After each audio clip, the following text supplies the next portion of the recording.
and I appreciate the NFRPP having me here to talk about this extremely contentious, extremely controversial, but extremely important topic given what's been happening in the United States, not just in the last 2 months, but over the last several years. I thought that for my portion, I know if the audience members are anything like me, you are very much zoomed out and not most into seeing too many graphics. So I thought I would just talk about the work that I do, the focus of my research, and then where it intersects with issues related to free speech. And the work that I've really just gotten into in the last 2, 3 months is where this issue has really come to the fore. So, in talking about issues surrounding free speech, to really contextualize it, in the United States anyway, we really need to talk about the origins of the far right and the way people evaluate the far right now. I'm going to focus on the far right because that's the focus of my research these days, and it's really what's on most people's minds, given what's happened on January 6th. But if for those that are unfamiliar with really the history of political violence in the US over the last several years, you'd be forgiven for thinking that the far right only just became a threat in the United States. If you look at the last several decades, and when I say last several, I say 2 or 3, the far right has been a perpetual threat to the US. It waxes and wanes, but the real boost in the threat posed by the far right started when Obama was elected. Between the years of the Timothy McVeigh attack in Oklahoma City in 1995 and the Obama election in 2008, the far right was largely kind of waning in terms of their influence and how much power they had and how dangerous they were. And clearly, after the attacks of September 11th, 2001, the United States was focused on Islamic terrorism and foreign threats to the US. But after what happened on January 6th, I don't think that anybody would be fooled to think that the far right does not pose a security threat to domestic security in the US. But it's important to know that the far right and the threat it poses is nothing new. It's been around for literally decades, and you could argue hundreds of years in the United States. Contextualizing it that way, it is important to know how long it's been around and the threat that it's posed over the years. But it's also important to recognize that what's been happening in recent years, and when I say recent years, I mean the last 10, and specifically with the ascension of Donald Trump to the presidency in 2016, as well as the ascension of several populist leaders in Europe, that the threat posed by the far right worldwide, both domestically and internationally, is growing. So what we saw on January 6th, what we saw happen at the Capitol, was in many ways a culmination of this growing threat that's been posed by the far right for some time, but has really been stirred up in the last several months.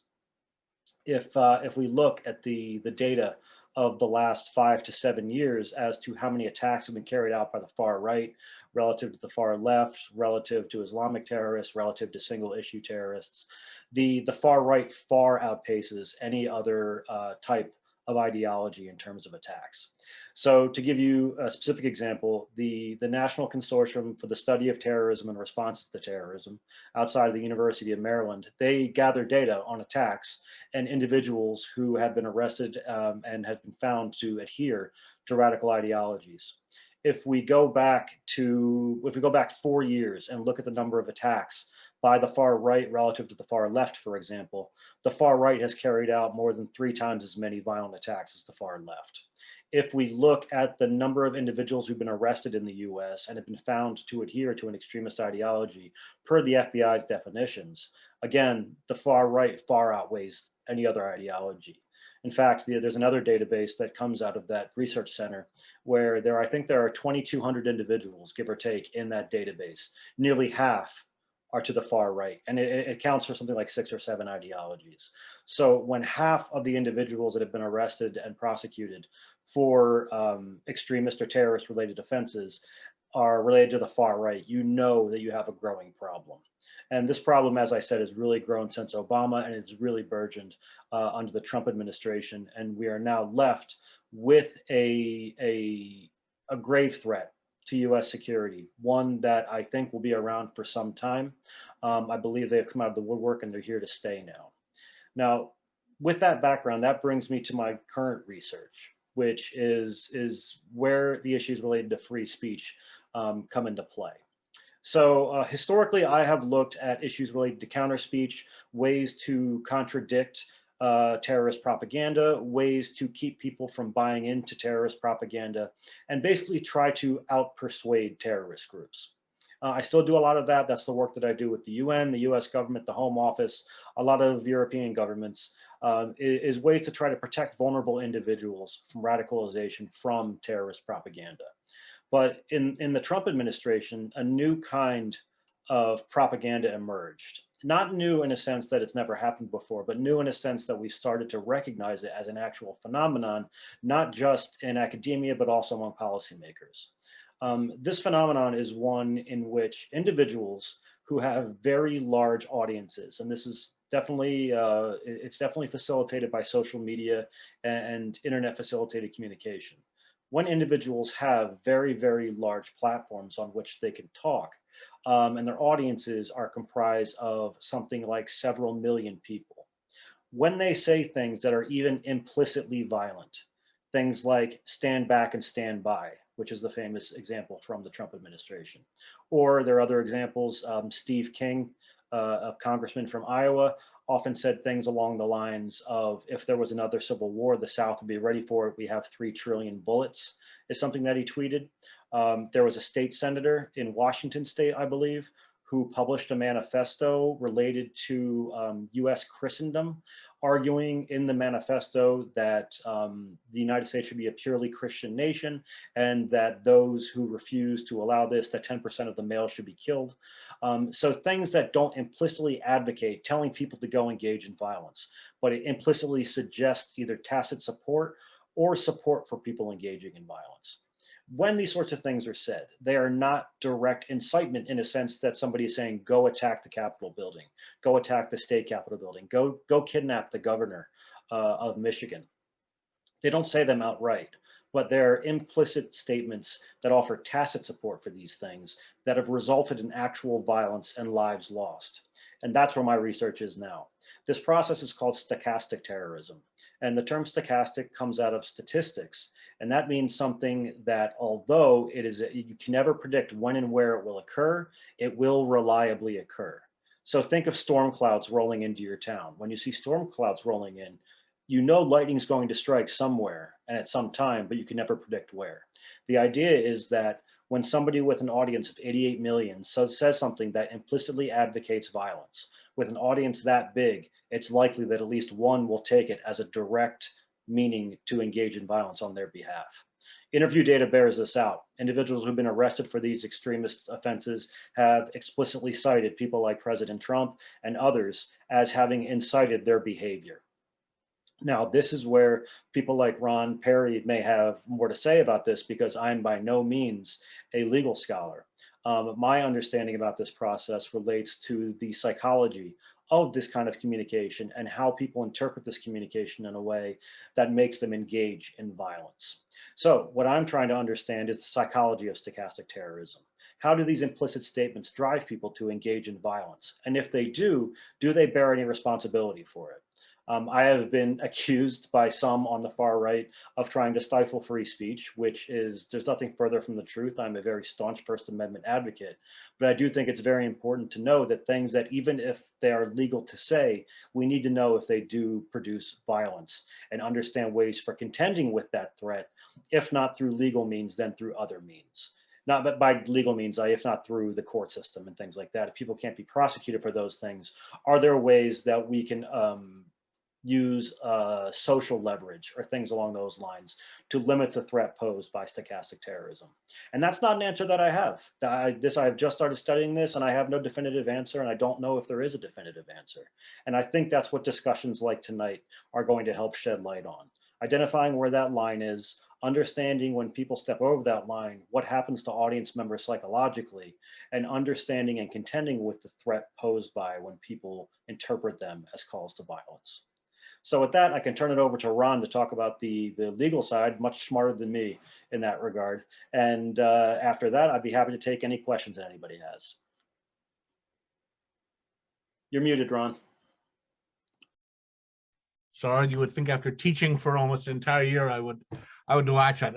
And thank you very much, Kurt. And I also want to thank the NFRPP for providing this event and this opportunity to discuss this issue, which although for some of us who have been studying, teaching, in some cases litigating in this area, present some old issues, but I think as Professor Braddock noted, there are some recent developments and recent phenomena that should at least cause us to reflect on how we have treated this issue, particularly the issue of incitement traditionally.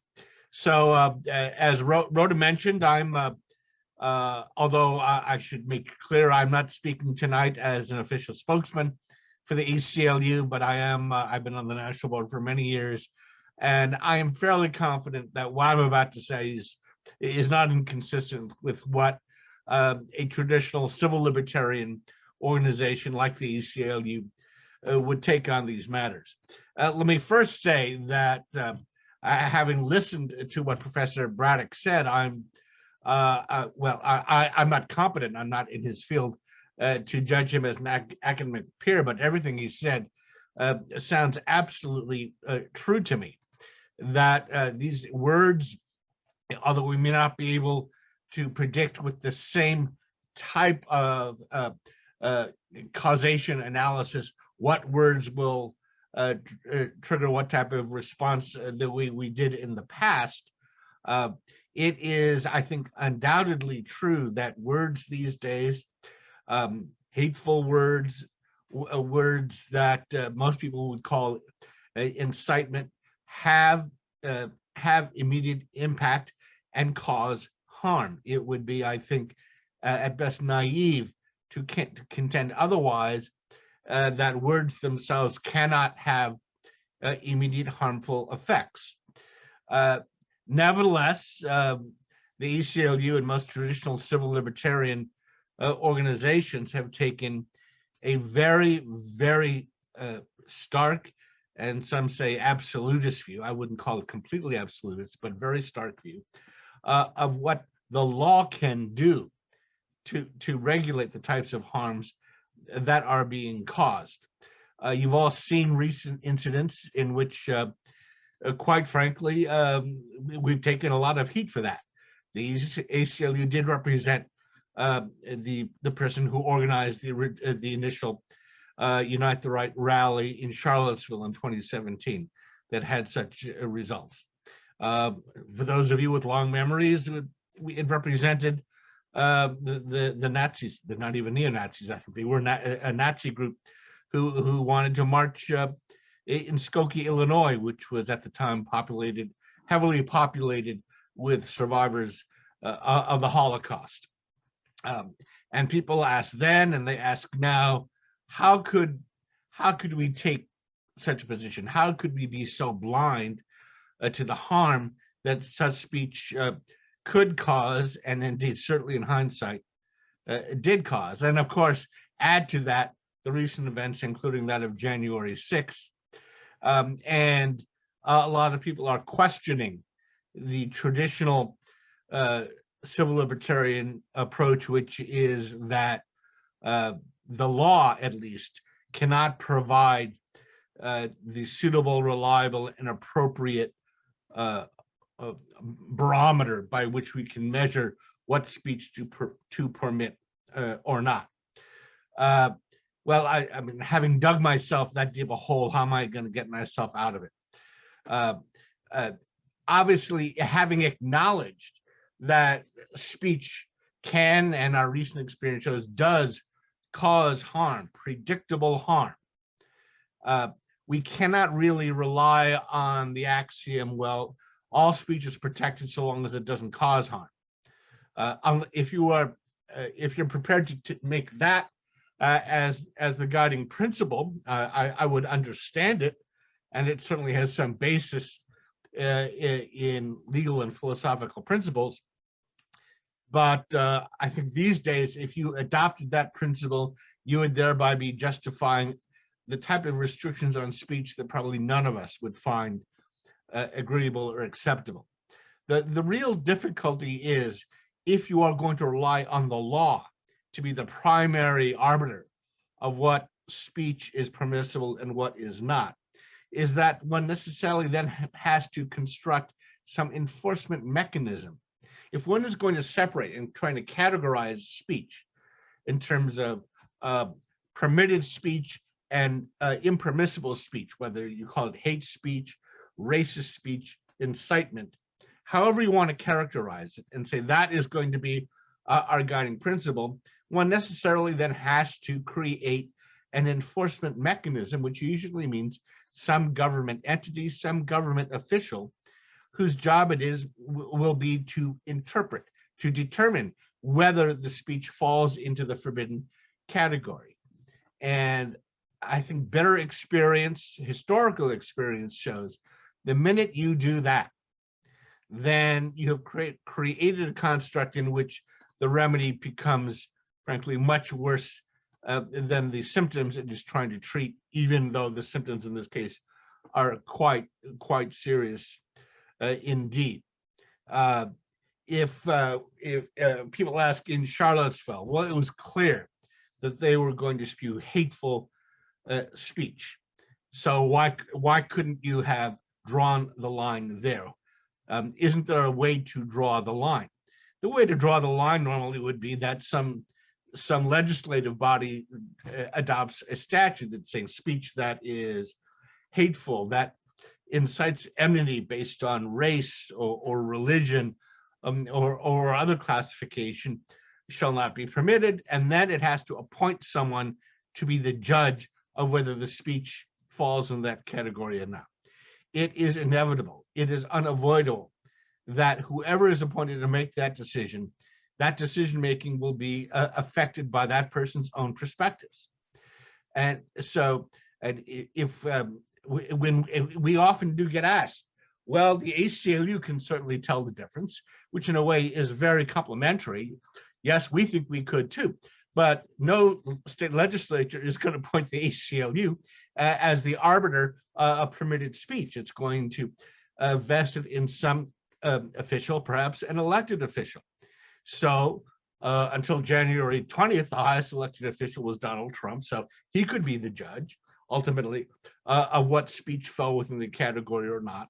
Or it could be more likely some local police chief, some local government official, and I do not mean to cast any aspersions because law enforcement officials by and large are very dedicated persons dedicated to their jobs, but like all humans, they are affected by their own prejudices, their own beliefs, as we all are. And if you make them the decision maker, they are going to define that line based on those inherent human biases, and then that will inevitably, I say inevitably, and I realize that's a strong word, but I think history bears this out. Inevitably, what that will mean is such a rule will be applied usually against communities who are traditionally disempowered, disadvantaged. In the 1960s, when the question was enforcing disturbing the peace ordinances, it was applied against the civil rights protesters, against Black and African American citizens who were protesting against segregation laws. Frankly, if we were to develop such a system, say a post-Charlottesville, a post-January 6th system to try to punish or prescribe speech that someone thought was inciting violence, if we use that as the benchmark, my fear is that would work much more quickly and reliably against Black Lives Matter than much more than the Proud Boys or the Ku Klux Klan. That's just the way that these mechanisms have worked in the past. And we've all heard, for instance, the adage, you can't shout fire in a crowded theater. As an example of speech that everyone can understand, speech goes too far, and some speech can be prescribed. But let me tell you, for those who don't know, where that saying comes from. It was pardon of opinion written by Justice Oliver Wendell Holmes, a great jurist, in a case called Schenck versus the United States, in which Mr. Schenck and I think some of his colleagues were criminally prosecuted for violation of the Espionage Act of 1919. What they had done is they were handing out flyers, pamphlets, and giving them, particularly to young men, trying to encourage them to resist the draft because Mr. Schenck and his colleagues opposed the United States entry into World War I. So in that context, and the statute that Congress passed made it a federal criminal offense to essentially encourage or espouse activity that could interfere with the United States war effort. So it is in that context that Justice Holmes said, well, you can't, what he actually said is one cannot falsely shout fire in a theater, usually people afterwards, and crowded. So I mean, that's important. For one thing, first, someone has to make the determination of whether the speech in question is false or not. Now, that may perhaps used to be easier than it is now. But as we all have seen recently, where people are, everyone feels entitled not only to their own opinions, but their own realities and their own set of facts. The task of determining whether any statement is false or not is a very problematic one, and again is going to depend upon whomever the law, the legal system that one constructs, vests with the power to make that determination. That is an awesome type of power to grant it to anyone, and is capable of a huge amount of abuse. And so the adage, which I've heard even today, frankly, I've heard it used by some members of my own community. Everyone who, those who have been decrying, as obviously I do too, the acts of violence against Asian Americans, including what the tragedy that happened in Atlanta a few days ago, and those who attach responsibility, say within the past few years, to those who have tried to blame Asian Americans for the coronavirus and for all sorts of things. Obviously, I personally feel those statements very personally, but I've heard some leaders in the Asian American community say that's the same thing. That is like shouting fire in a crowded theater. But then that means that one has to appoint someone to make the analogy, to determine what the equivalent of the crowded theater is. In other words, the governmental harm that is weighty enough, that is sufficient enough to justify an infringement on speech, since rarely is there actually going to be a case involving someone shouting fire in a crowded theater. Well, in Schenck versus the United States, it was determined that simply the potential, the abstract potential of those flyers saying you really should try, young man, you should try to resist induction in the army, was a sufficient danger to the United States war effort that was like shouting fire in a crowded theater, even though frankly there was really no showing that anyone actually didn't obey the summons to be inducted into the army, or that the speech had any effect at all. But someone, in this case, even Justice Holmes said, here it is clear to us that is the analogy. So that metaphor of shouting fire in a crowded theater, while it is convincing once stated, when you try to apply it to any real life situation, is again fraught with the difficulty of anointing someone as the arbiter both of truth and of what type of danger is sufficiently analogous to a stampede in a crowded theater to justify a restriction on speech.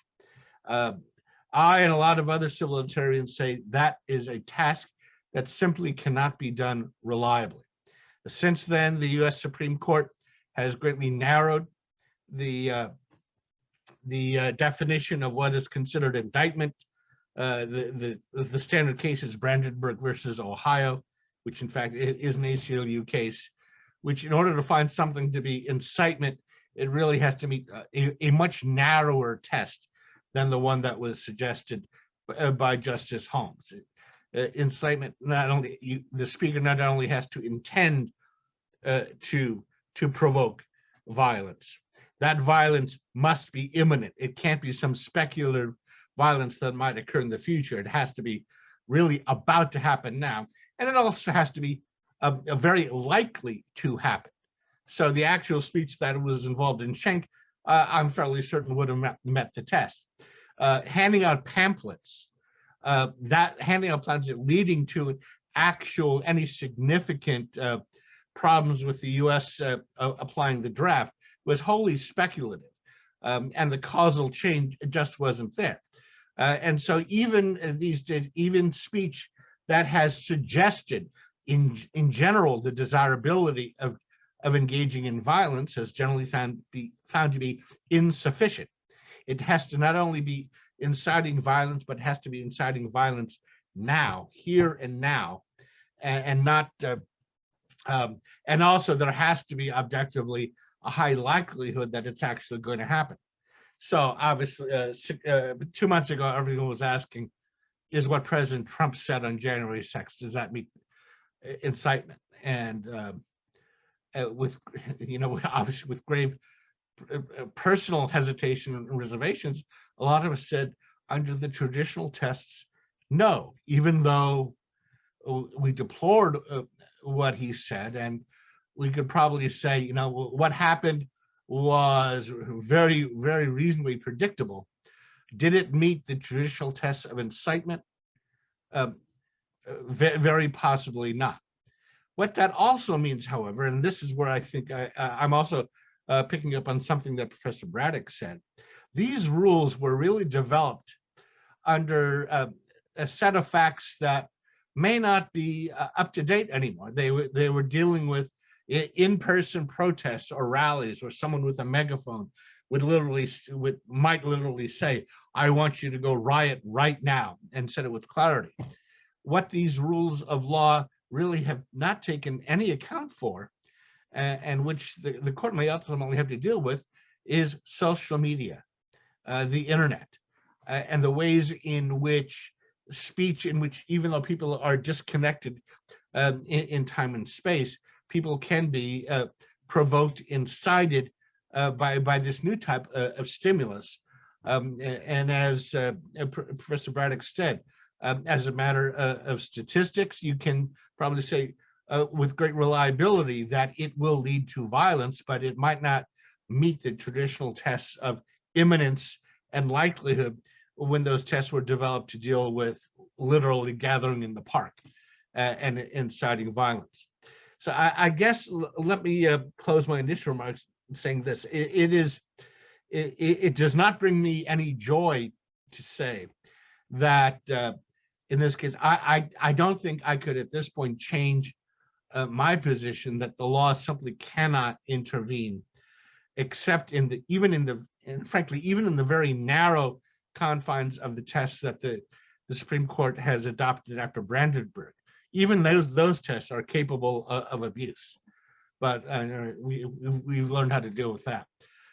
Trying to relax them at this point, I fear, will simply lead to the types of abuse I discussed.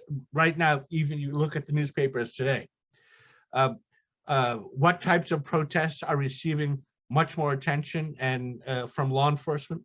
Black Lives Matter, not the Proud Boys.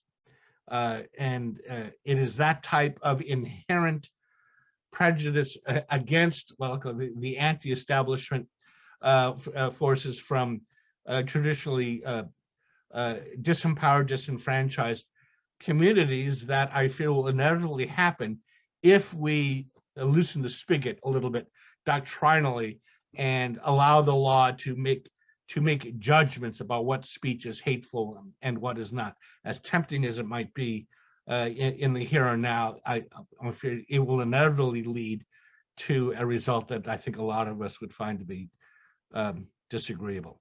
So let me stop there and look forward to your questions, and of course to my colleague Perry Dane.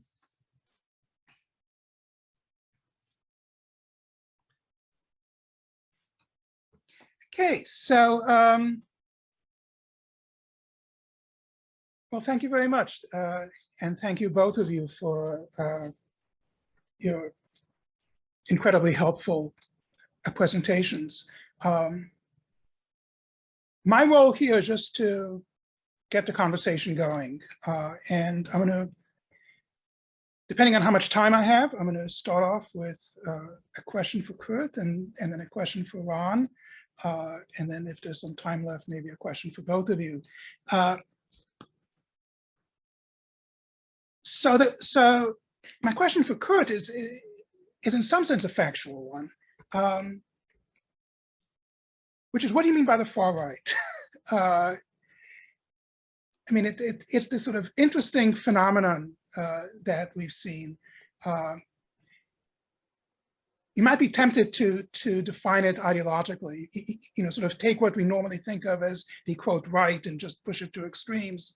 But it doesn't actually bear much resemblance to what we typically think of as conservative views.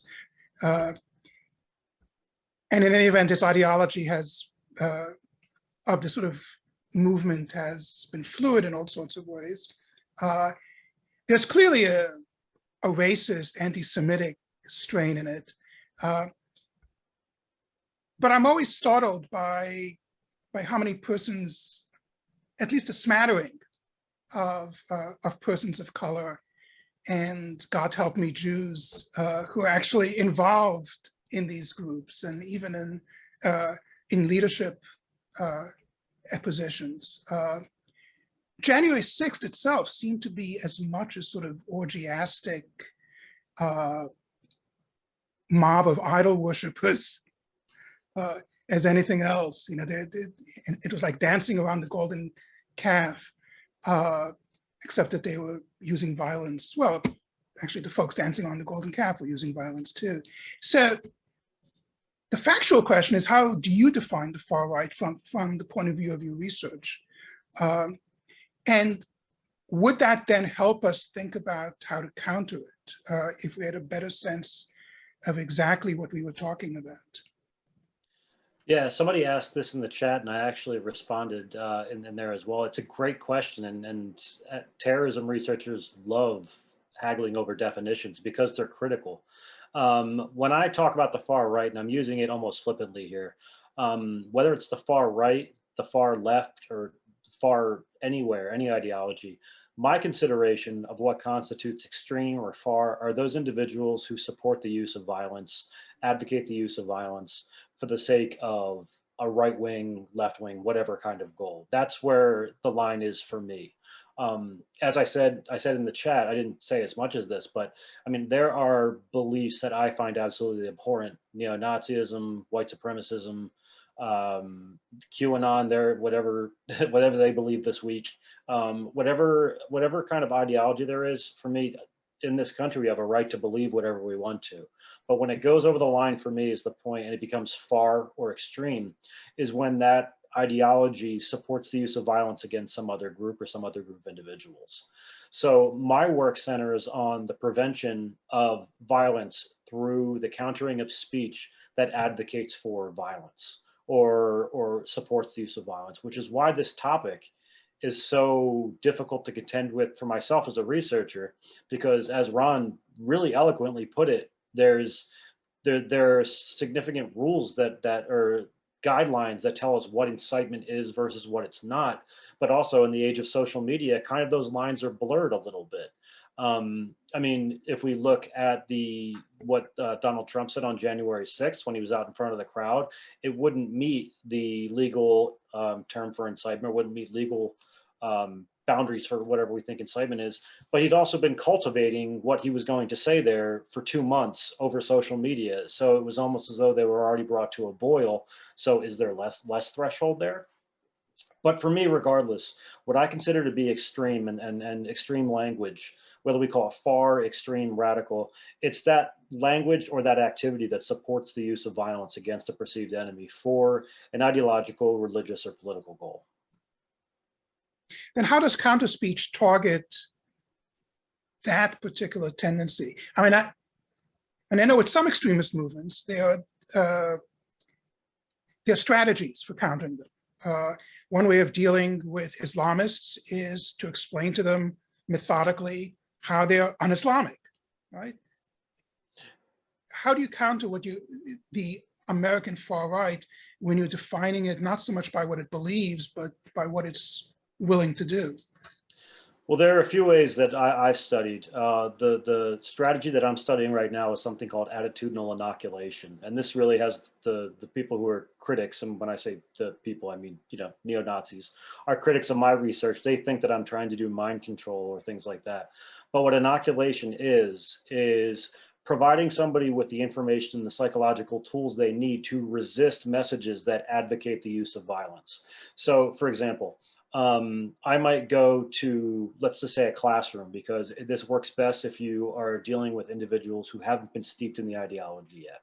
The idea is you tell them, listen, we know you're not violent. You might have these beliefs. You can have whatever beliefs you want to. But there are individuals out there who are going to try to convince you to engage in violence on behalf of these beliefs. So rather than contend with the ideology, rather than try to say that neo-Nazism is bad, fundamental Islam is bad, any ideology is bad, you go toward the attitude about the behavior rather than the attitude about the ideology itself. Because ideologies are deep ingrained. They are what make us who we are, and they're very difficult to dislodge. Behaviors that we haven't engaged in yet aren't quite so permanent. So we can do things like attitudinal inoculation. We can try to change perceived norms surrounding those behaviors, which has also been shown to be effective.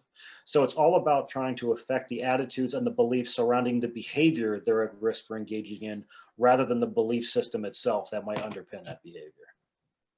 Hey, well, thank you. Add a bit, Perry. I just add to your Absolutely. Just a bit, because in your question, and we both know this as law professors, there is a traditional response that the antidote to hateful speech is more speech. And we've heard that recited again and again, and it is something as academics, as those who believe in the process of reason, we think ultimately that perhaps after some struggle, that truth with a big T will win out. And I suppose there's part of me that called me naive, believes, or at least hopes, maybe as an object of faith, that will happen.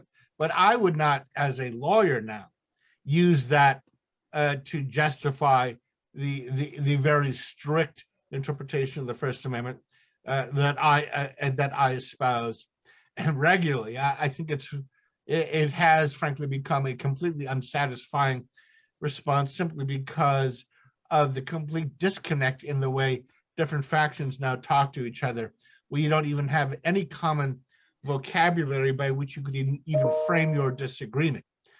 Maybe I'm being particularly pessimistic in a week with bad news, although there have been many such weeks. That does not mean, however, even with that admission, that construct right now is not what I would use to justify my so-called absolutist position on speech. That does not mean that I would rethink it for the reasons I said before. As a practical matter, I still think once you retrench from that position, then you basically let loose forces that cannot easily be recalled. But I think I have enough respect and regard, and frankly, attention to what's going on around us, not to try to use that right now as the catch-all response to combat hate speech. And I would say, Ron, if I could add one last thing to that too, I understand the pessimism. I am a cynic by nature, and this week has not helped that. But I do like that phrase, the cure to bad speech is more speech. I just think it needs an addendum. The cure to bad speech is more speech in good faith, because so much speech now surrounds undermining the idea of truth and what it is. And when we have truths that they're not consistent, when there are individuals who are debating policy and ideology with things that aren't grounded in actual truth, then more speech isn't going to solve anything, because the speech that the people who know what reality is there's no way for their policy to have anything to have traction on. So that's one of the rhetorical strategies of the far right right now, is to try to undermine the idea of what's true and what's not. So Ron, your comment just now actually segued perfectly into the question that I wanted to ask, which is, what struck me about your argument, and this is more or less what you just said, is that on the one hand, you're an absolutist, or as close as one can come to being an absolutist about free speech. On the other hand, your defense of free speech is in some ways incredibly lukewarm, right? It's entirely practical and institutional. I mean, your view seems to be, ideally,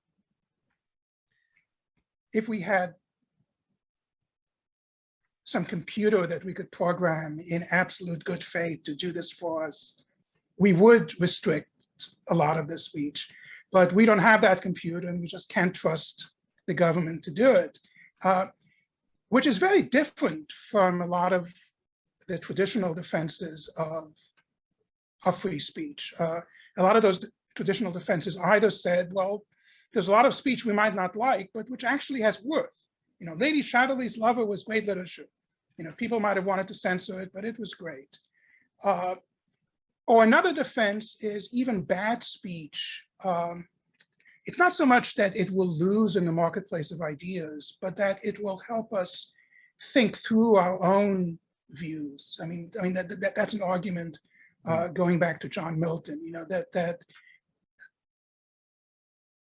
the genuine room for our own individual conscience requires that we listen to all of this crap and take it in. And you're not saying anything like that. You're just saying we can't trust the government, which then leads me to a more specific question, which is, when I talk to international audiences or speak with international colleagues, in countries that are more or less our peers politically, constitutionally, ideologically, the one thing about the American constitutional system that they find totally incomprehensible is our failure to restrict hate speech. There are people I've talked to who come from countries with established churches. They understand the idea of separation of church and state. You know, it might not be their system, but they understand it, and then they understand the rationale for it. There's a lot in American constitutional law that they can understand, even if it's not their system. A lot of people I've talked to, again, internationally, just find our unwillingness to try to restrict hate speech dumbfounding. And I'm not saying that I agree with them. I'm just reporting what they say. And I think their response to your argument that we can't trust the government is, well, they would say, well, you know, we have lots of experience regulating hate speech in fairly liberal, free, democratic countries. And, you know, we've done it not perfectly, you know, but pretty well, thank you very much. So, you know, so don't be so scared of it. So I guess my question is, in the absence of more affirmative arguments for being an absolutist, how do you respond to the fact that we really are about the only advanced Western country that takes the absolutist view that we do? Let me first say, I may have, for the sake of, perhaps for a rhetorical effect, I did not mean to overstate and completely reject the concept of the marketplace of ideas as a useful way. I mean, how could I believe that? I'm an academic, you're an academic, Professor Braddock is an academic. We live our lives, our professional lives, based on that concept. And yes, there are lots of people I disagree with, but whose speech I value and treasure. I mean, every Wednesday, and we'll see next Wednesday when we have our faculty meeting. We'll test that proposition, but we'll see. But obviously, I accept that mechanism. So my comments were perhaps to focus particularly on what I think members of our audience, the attendees, have been focusing on recently, are the types of speech that have taken place in which there not in a faculty, not even in a remote faculty meeting, but in the context of our recent national shared experience, where there really, frankly, does not seem to be any desire to persuade each other at all, or even to inform the other side of what your feelings are. But I would not want to be understood as saying that I reject the value of canon speech entirely. But you're right. In the end, I fall back on. But even if that were not the case, I would still not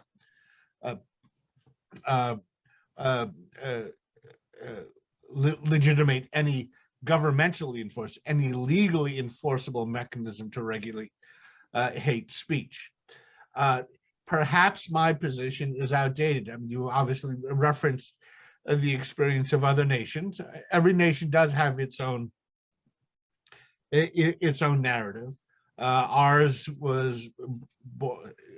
nation developed in a way that I think perhaps had to accommodate much more varying perspectives than other older nations that have had a much more established culture, in which, frankly, social norms probably went a long way, apart from the law, for preventing speech to become too extreme for its society to bear, and therefore the law was only needed in a very supplemental role. I don't think that's our national experience here, and unfortunately, as I think I was mentioning before, right now it seems our own social constraints, our own social norms, have broken down somewhat. So we're seeing that type of speech, which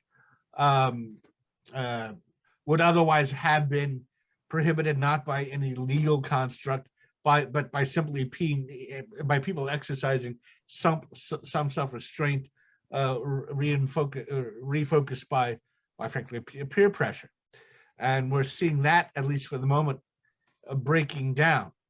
I could criticize other nations for what I see as their restrictive view of civil liberties and the adverse consequences, and I guess I can only say in response to your question, the fact that it works in another country, even one that seems born of the same Western democratic tradition than ours, is no guarantee that it would work here, or that it might not make guarantees. So I do think, to some extent, I actually do think every national experience sometimes is a snowflake. It's unique, and just as I would not necessarily impose every aspect of our interpretation of freedom of speech in other nations, so too I'm not sure that the solutions that they worked out will work with us, or might not make matters worse. And can I make one extra point on top of that, Perry? Is that all right? Sure.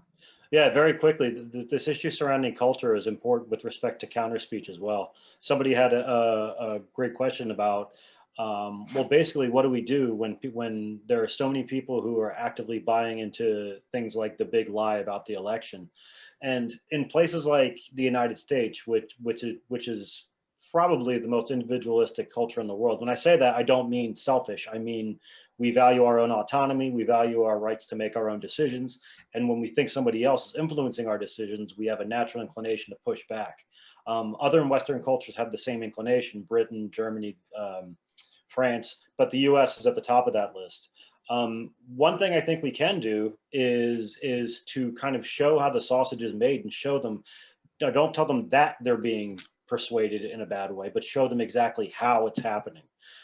There's a long tradition of research on something called reactance, which is a response you get when you know somebody's trying to persuade you. That weird negative feeling you get, like if you're walking down the street in the city and somebody tries to give you a pamphlet for a comedy club and your first reaction is to go, I don't want that.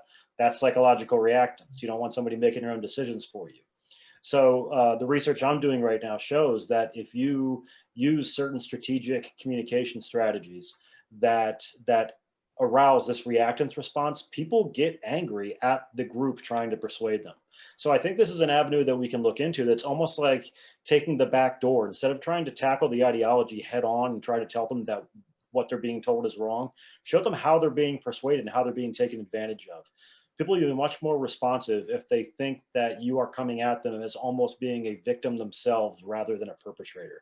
Now, of course, we might not have personal preference for the individuals being persuaded. I have no love for the people who stormed the Capitol, but in terms of social influence, coming at them that way might be more effective. Well, thank you. So I think I'm going to step back now, at least for a while, and turn it over to Rhoda and Peggy to share with you some of the questions that have been coming in from everyone else participating in this conversation. That's terrific. Thank you so much. That was a great discussion. Good presentations and a very interesting discussion. And now I'm looking forward to hearing what our audience has to ask. Peggy, you ready? I am. We had an awful lot of questions. A lot of them were really interesting. I'm going to try to put them into some kind of logical order. And the very first question that came up that made a good starting point is, how do we actually define hate speech? And can we talk a little bit about the laws, whether they're criminal or civil, that apply and the punishments? So, particularly speech that blatantly calls for violence. Okay, so beginning with like, what actually constitutes hate speech? That's the first thing we'd like to. Well, let me just say from the legal perspective that in some way restates the problem I was saying. In my presentation, I used the term hate speech sort of as a cultural term, not as a legal one. I do not think in the law it has a definition for the very reason that I just suggested.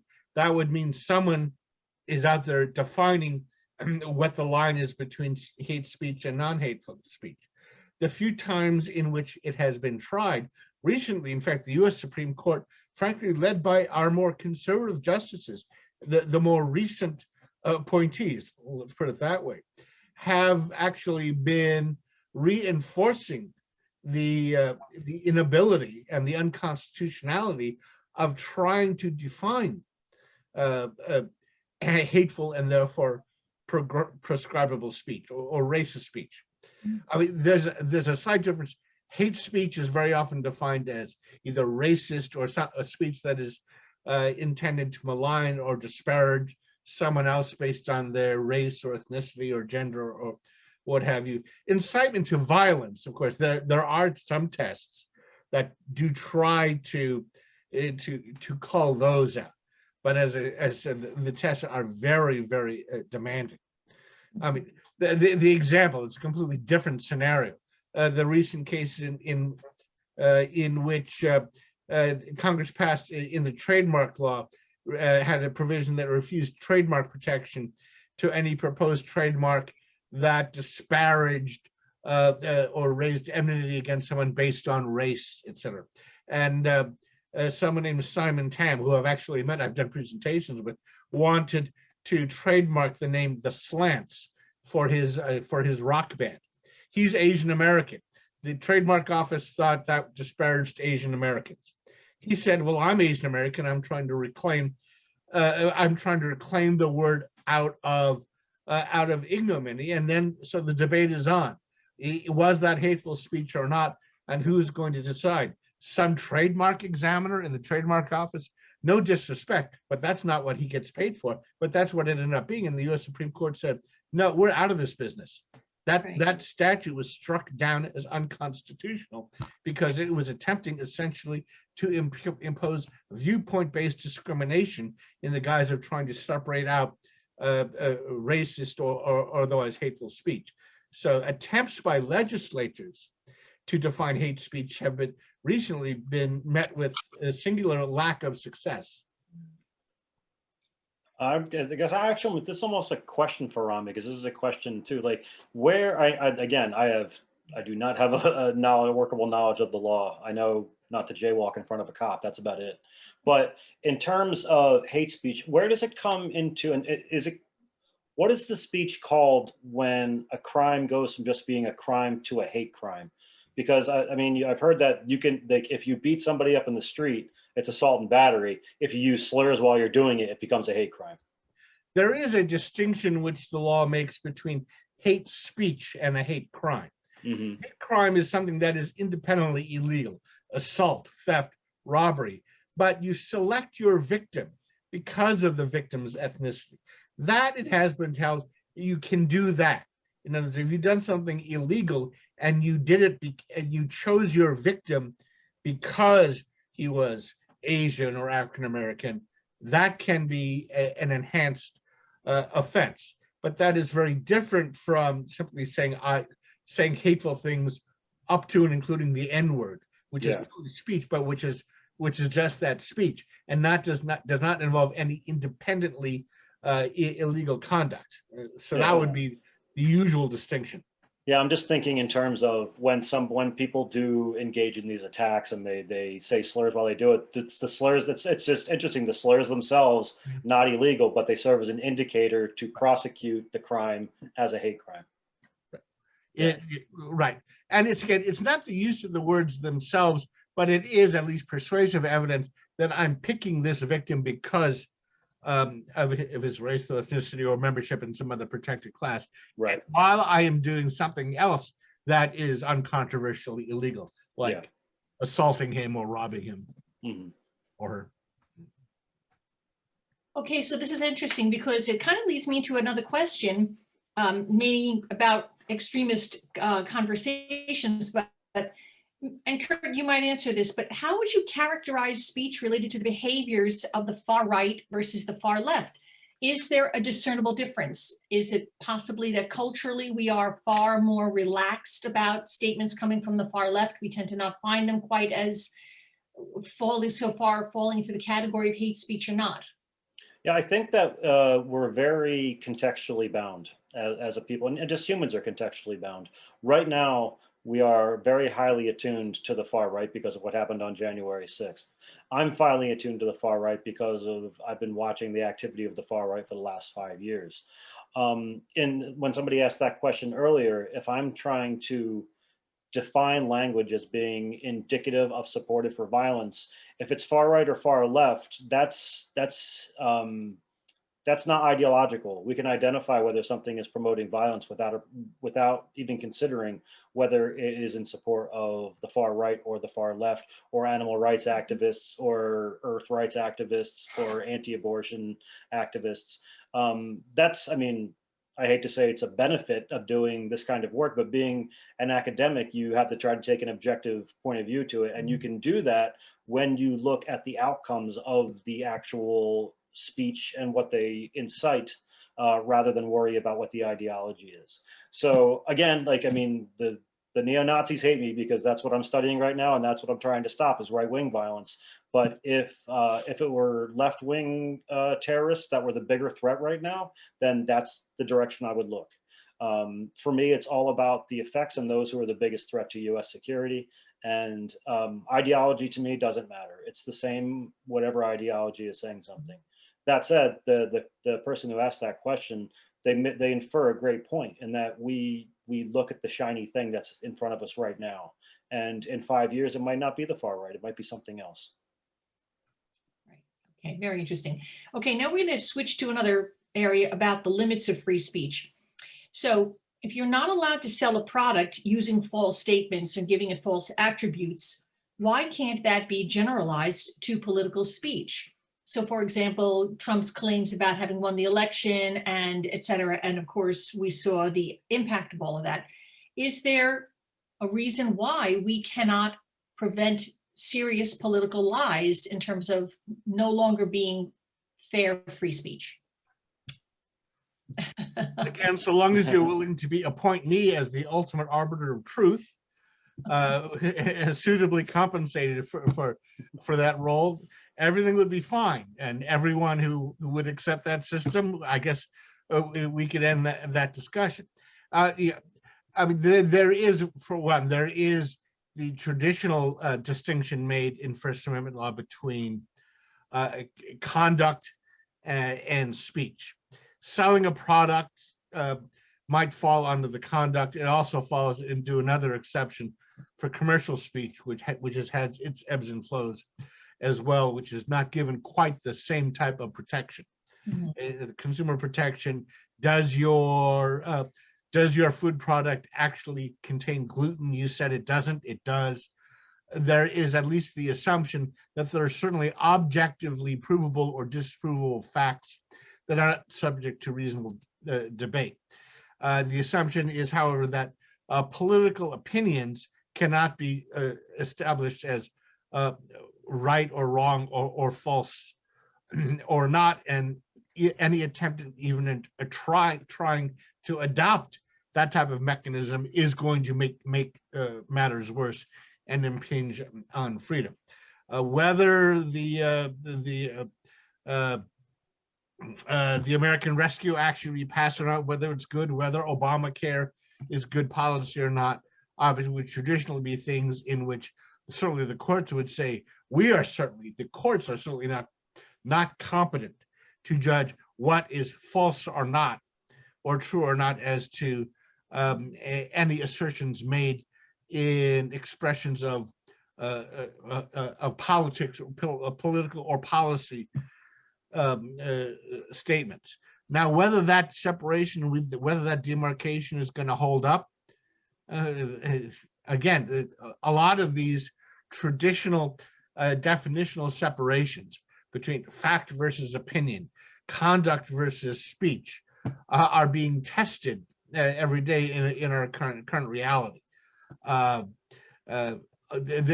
distinction, for instance, between government regulation, which is forbidden by the First Amendment, and private regulation, which the First Amendment doesn't regulate at all. Well, we're seeing that tested right now with Facebook and Google and the big tech and Twitter banning people, which under the traditional First Amendment doctrine is absolutely, the light switch is off, because that's a private actor. The First Amendment simply does not deal with it.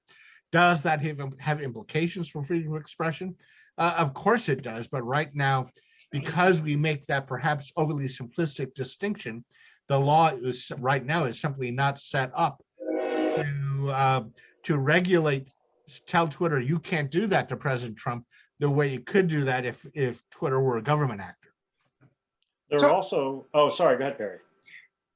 No, I just wanted, well, first I was hoping that at some point we'd get into the private regulation of speech question. And I'd welcome both of you to follow up on that. But Ron, just to follow up on the audience member's question about regulating factual lies. There actually is one other context aside from advertising where factual truth can matter a lot, and that's defamation law, right? Where we think courts are perfectly competent in a purely factual context to tell the difference between the truth and a lie. And obviously there are standards for the willfulness of the lie and so on, but at some point we're willing to tell the difference. So one question I hear a lot is, if someone can be sued for defaming an individual, why can't somebody be penalized by the law for using a lie to produce, using a factual lie right, using a factual lie, not just a matter of opinion, but a demonstrably false statement of fact, to instigate violence, even if it doesn't rise to the level of incitement. Would that be an unreasonable legal regulation? Well, of course, you raised the example of defamation. I mean, that's how I started out. The first case I dealt with when I had my clerkship was Ariel Sharon versus Time Magazine when I was in private practice. And maybe because that was the first case I ever dealt with, maybe I got jaded against the ability of traditional libel and defamation law to serve the role that you suggested. I mean, as you know, Perry, the court has, because of the First Amendment, has put such restrictions on the ability, at least of a public figure, to recover in defamation, that it almost always is going to result in a lot of lawyers making a lot of money, but no vindication. And those cases in particular, which now quite some decades ago show, was there ultimately any truth established? Did the U.S. military essentially fudge the casualty numbers in in the Vietnam War, which was at issue in General Westmoreland versus CBS? I mean, what was the culpability of the Israeli Defense Force when in the invasion of the Palestinian camps in Beirut? These are very large and difficult to ponder historical. Are they fact? Are they objectively provable fact? You know, it's really difficult to say. At some point, facts become so large and so dependent upon substrate facts and one's ability to deduce from one fact to a higher level of fact, that I think it becomes probably opinion, and therefore not within the province of the courts to adjudicate. So I actually think that defamation law is an example of what, yes, theoretically it exists, but it is successful so rarely in actually establishing, for one, what is fact and what is not, that it's not particularly useful in this context.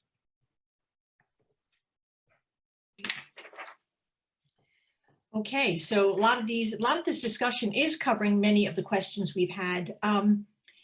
One person did make the comment that more speech hasn't improved our discourse, in particular on elections. And you can add in conspiracy theories and other ideological driven misinformation campaigns. And the question is, what role does the internet play in this? And should these social media platforms, something we've just touched on, and the ISPs, be treated like other product providers, where held responsible to protect users on the basis of, you can't discriminate against somebody on the basis of, sex, color, and creed. And where does where are we going to come down on the question of the role of the internet? I know we've just touched a bit on it, but has this logic been applied? I think it has. In some, I'm part of a couple of international organizations where it's a bunch of scholars and some individuals that are part of the big tech giants, and it hasn't been threats of legal action that have gotten them to start taking action against misinformation, disinformation.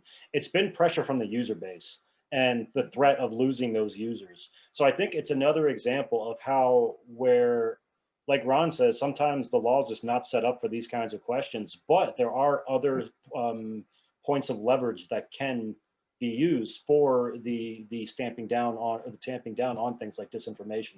Twitter is a prime example, although you could say they acted too late with Donald Trump. Twitter has been taking down bots, been taking down the arbiters of disinformation. Facebook has started too, although I would argue that they are probably the most guilty of the big tech giants because of the things that they failed to do, but are only now starting to do. The problem is these tech giants are like the Titanic, not in the fact that they sink, but that they're so hard to turn, right, and you can't do it right away. And it often takes quite a bit of pressure to make them turn. That's starting to happen, but it's not because of legal action. It's because of threats from the user base. Okay. So One last question I think worth asking and discussing. You know, Perry, Dane, when you were speaking about your interactions with the international community, somebody had a question that was a good one. You know, Germany has instituted a number of ideological categories that aren't allowed as free speech. If we could talk a little bit more about that, does any of the regulation that these other countries have put in place sort of work to, you know, protect free speech while mitigating some of the worst of the hate speech? Does this work anywhere is the question? Does censorship of that type have any, you know, can we applaud it in any sense? Because, you know, as members of the, you know, card-carrying ACLU members ourselves, First Amendment proponents, we are all recognizing very much, by the way. Yeah, well, it's a slippery slope. No one will deny it. But what's been put in place abroad, and has any of it worked? Anybody know? I mean, I mentioned in the chat too, I think it takes the permission of the populace to have that work. And I mean, Germany, it's illegal to, you know, fly a swastika. You can't do that. But after World War II, Germany was like, yeah, okay, fair enough. We probably shouldn't be flying swastikas. So their country was the population, for the most part, was kind of on board with that. They kind of agreed that, yeah, we shouldn't fly swastikas anymore because of what happened. It worked there because, I mean, they still have hate groups there, but it's because they had the kind of the permission of the governed to just say, okay, fair enough, we shouldn't be doing this anymore. Aside from that, I don't know of any examples off the top of my head. Perry and Ron might. Well, I mean, this could be controversial. There's obviously debate in the here and now context of attempts to regulate the BDS movement,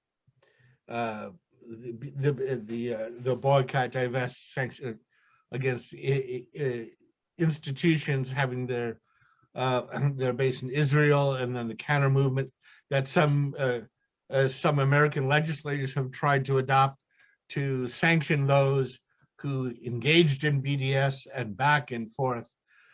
In my personal opinion, it's sort of shown how these types of sort of regulated forbidden zones simply do not work. With all due respect to our legislators, they're simply not capable of drafting a statute that even comes close to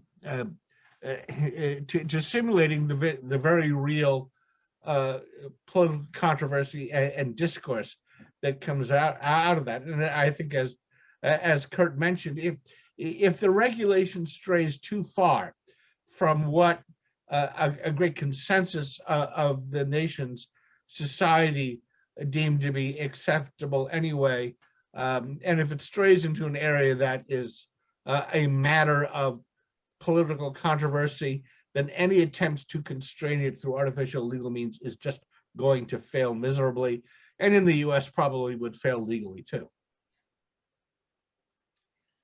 Okay, well, gentlemen, thank you. I think that's pretty much it for the questions, a lot of which have been consolidated and covered in your discussion. Rhoda, you want to come back on? Yes, I'd like to come back on. Let's see, I'll start my video. Here I am. Okay, so Peggy, are you assuring me that all the questions that people sent in were answered? Well, 4 more questions just popped up, so I can actually provide that if anybody has questions they want to ask me, they're welcome to email me, because I know we are short on time here. right. Yeah.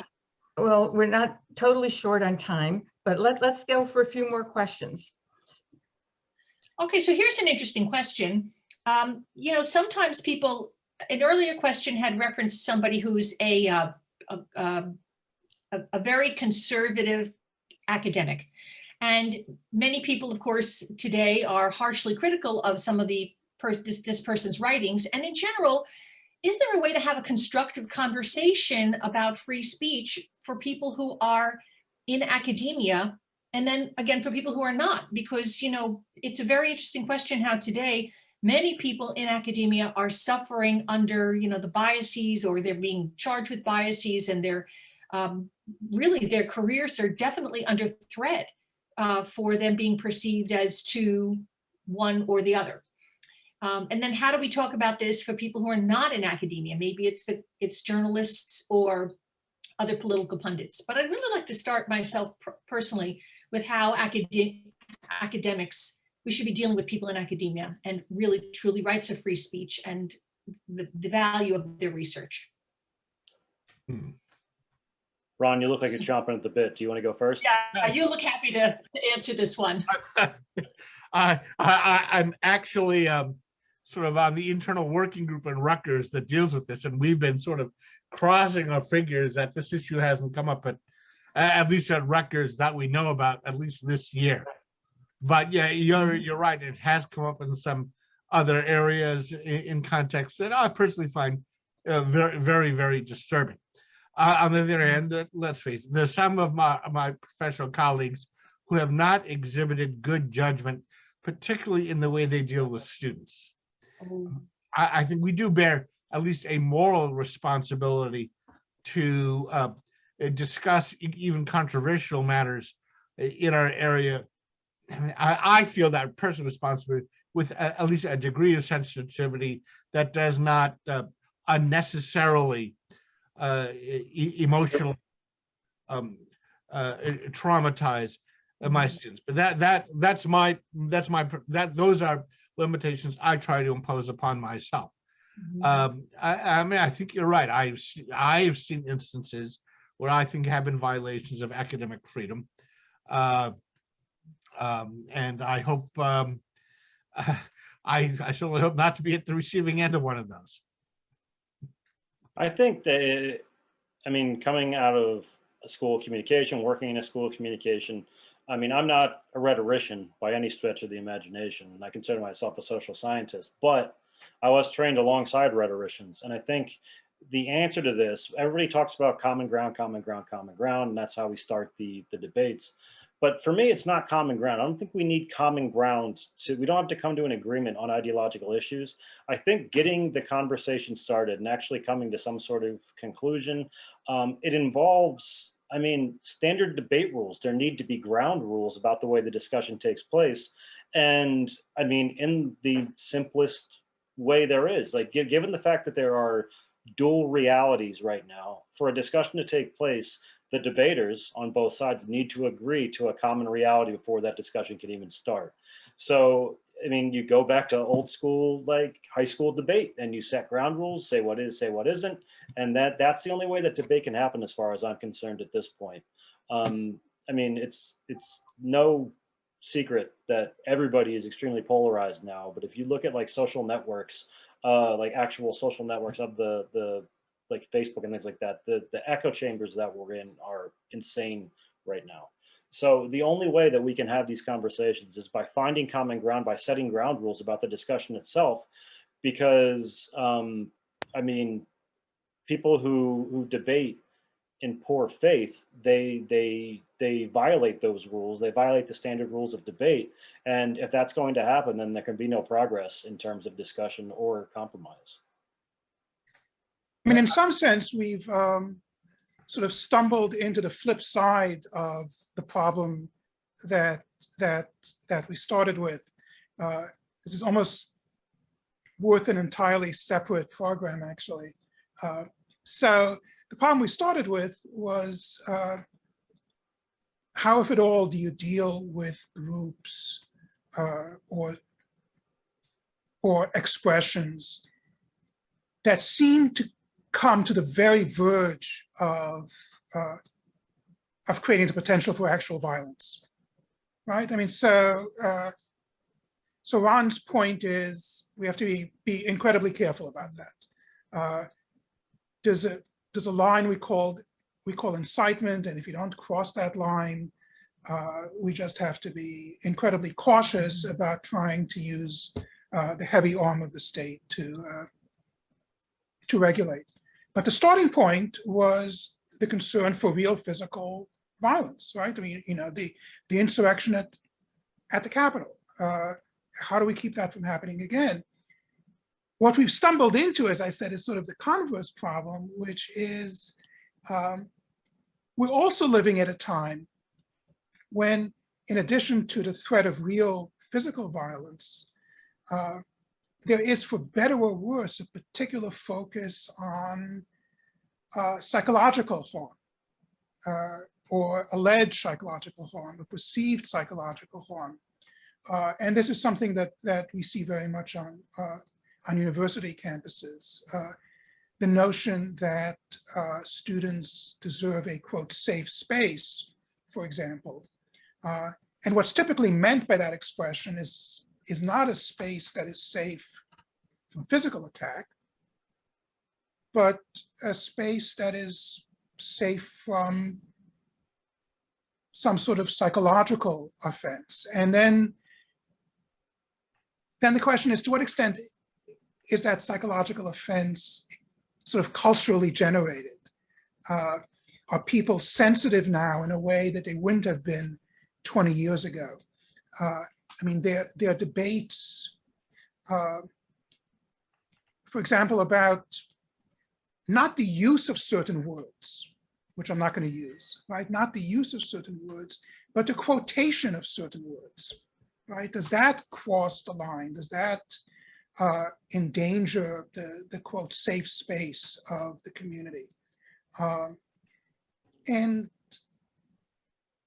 it's ironic in a way that was simultaneously dealing with the sort of terrible, terrible atrocity of actual violence that we can't find our way to regulate.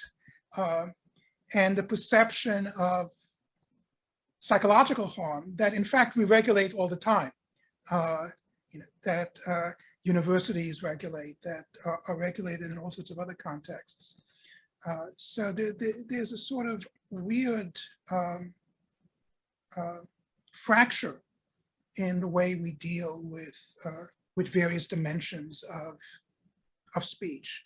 And I'm not sure how to make sense of any of that, but I think it's part of our current. But then when it comes to actually challenging in a legal action, a court is asked to define black and white.